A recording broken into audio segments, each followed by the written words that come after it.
football buddy. So we're going to talk a little fantasy football on the first episode of the Chris Chronicles. So, Matt, you got me into fantasy football. Yeah. Before you came along, knew nothing about it, thought it was dumb. I was woefully mistaken. So so the reigning champion here, my I don't know, my guru of fantasy football. How do you pick a team? I wanna pick your brain about fantasy football. Honestly, it changes every year. It just depends on because I'm normally not first to draft, and so it all varies on how the first couple picks go because. Varying on where I am in the draft order would vary on how I make my pick. If I'm late in the draft order, I'll usually go running back first. Okay. If I'm middle draft order, I'll do usually a wide receiver. Or if I'm in the beginning of it, I'll just pick whoever I think is my best option. Whoever like my number one that I have to have on my team will be my first pick. So it doesn't matter what position it is, just whoever I know I need to have. Now, are you one of those guys that do you just listen to what the experts say is the best pick, like who's projected to do the best, or do you do your own research, or how do you come to the conclusion of who your first pick's going to be? Honestly, who my first pick is going to be, or just kind of who you're going to want. So I do listen to fantasy football, like radio talk shows and podcasts and such, but I try and gauge it myself on. Relationships between players and so on and so forth. So it's a lot of, unfortunately listening to the media and reading the media and figuring out how it goes. I'll watch a lot of like practice stuff. So, stuff that, training camps and so on and so forth. Yeah. And all the preseason stuff as long as I have time to before the actual draft starts. Now, do you do like mock drafts? Like I've done a couple mock drafts. It feels like they always fall apart at the end. They do. Just get their first like 2 or 3 picks and they're like, I've seen what I want to see, and they just drop exactly, out. It gets terrible. Yeah, no one really tries per se in a mock draft. Like I like doing mock drafts with the actual people that I'm playing in the league with, because then I can kind of get a gauge on how they like to draft. But no, I don't do your standard mock drafts like on ESPN and so on and so forth. Okay. I don't do any of those mock draft things. Now, do you prefer like the old school, like the board with all the names and put them up on their draft, or do you just, good old computer draft? I've only ever done like names on the board once, and it was a lot of fun, but it was with a really bad league, and so the draft was really fun, but everything after the draft just sort of fell apart. People didn't pay their league fees and so on and so forth, so it fell apart really quickly. Like the enjoyment of actually doing that fell off very quickly. But I don't know, the online draft it's okay. It's not bad. Yeah. I don't mind it, but the actual like board with names and stuff that was a lot of fun. I have to say that was a lot of fun. I feel like just being together with everybody is more fun anyways. Yeah.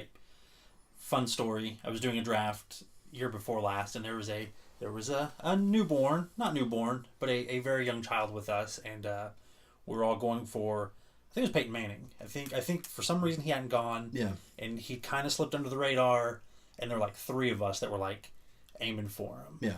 And like somebody picked him, so there were 3 people at once that just let out expletives and just like scared the baby to death. The baby just started crying, and we all felt really bad, but it was just like silence and then like eruption out of nowhere. So I think it's fun to do it with the people that are together. Yeah. I've done it, just where you're alone on a computer and everybody's doing it. Yeah. And that's cool. Anything fantasy is cool in my opinion, but it's a lot more fun to have more people doing it. I try and pick up the draft magazines, like the fantasy sports magazines, to sort of go through it and figure out who I like and who had, like, statistically who had more yards per catch and then who had more catches rather than yards, because if you're playing in a PPR league, which is points per reception, you want someone who can play pretty decently throughout the whole game, all the while still catching a lot of balls. Yeah. Because PPR is completely different than just a standard league. So you got to play a lot different. So I like picking up those magazines to sort of do research on, depending on what type of league I'm playing in. Which one do you prefer? PPR. Okay. Easily. So easily. For those that don't know, what is the What is the other style? So the other style is just straight up like yards per catch and yards per run and so on and so forth. Passing yards, touchdown receptions, rushing touchdowns, interceptions, touchdowns on defense, so on and so forth. You just get points. The standard normally is 6 points per touchdown if it's a reception, a catch, or a reception or a rush, and then a defensive touchdown is usually 6 points, and then like a quarterback like rush is normally 4 points, I believe, and then you get points for like every 25 yards for passing, and then points for every 10 yards catching. It's very generic, but PPR makes the game completely different because you can't just look at the stars. You have to look at everybody. Sure. Because although let's just say Julio Jones catches 4 balls for 250 yards, that's good and all. But if you have, let's just go back in time, like Roddy White, for example, who used to catch a lot of balls because Julio Jones was opposite of him. Like, he didn't have as many yards, but he would have just as many, or if not more, points. Yeah. In certain games, not all of them, but sure. But yeah, I get what you're saying there. Well, okay, little rapid fire here. Top 2 quarterbacks this year. Who do you think? Top 2, in my opinion, are sort of newer, up and coming quarterbacks. I think they're going to be very big stat hogs. That's Derek Carr and Marcus Mariota. Okay. Kind of biased with Mariota because I'm a Titans fan. Sorry, but I think both of them are going to be very big number pushers this year because both of them can run, both of them can pass. Yeah, they're both very accurate. So I think both of them are going to be very good. Main reasons is just the teams that have been built around them. Carr has Crabtree and Cooper, and they just also added Cordarrelle Patterson to their receiving core. Marcus Mariota, obviously he has Tajay Sharp and Rashard Matthews, but they just added Eric Decker. Yeah. So they added like the powerhouse, which is what they've needed for the past few years. Who Justin Hunter was supposed to be that guy, but he didn't end up being that guy. And then Mariota is also going to have the running game with Henry and Murray. Yeah, which could be good. Could be real good. Yeah. All right, running backs. I think the top 2. Ezekiel Elliott was up there for me, but I think number 1 is going to be obviously Le'Veon Bell. I think that's pretty standard across anybody who's judging any sort of running backs at all. Second, I think, is actually going to be DeMarco Murray because they have, again, upgraded their O-line. They've gotten a lot of big, fast guys to be up in front. And I think that he is going to have an even better year than he did last year, which he was second in the league last year to Ezekiel Elliott. And Bell wasn't there because he was suspended for part of it, but that's besides the point. All right, wide receivers. I think Julio Jones is going to go off because Matt Ryan is out. Like, he's out for blood this year. Yeah, by getting destroyed in the second half of the Super Bowl. Yeah.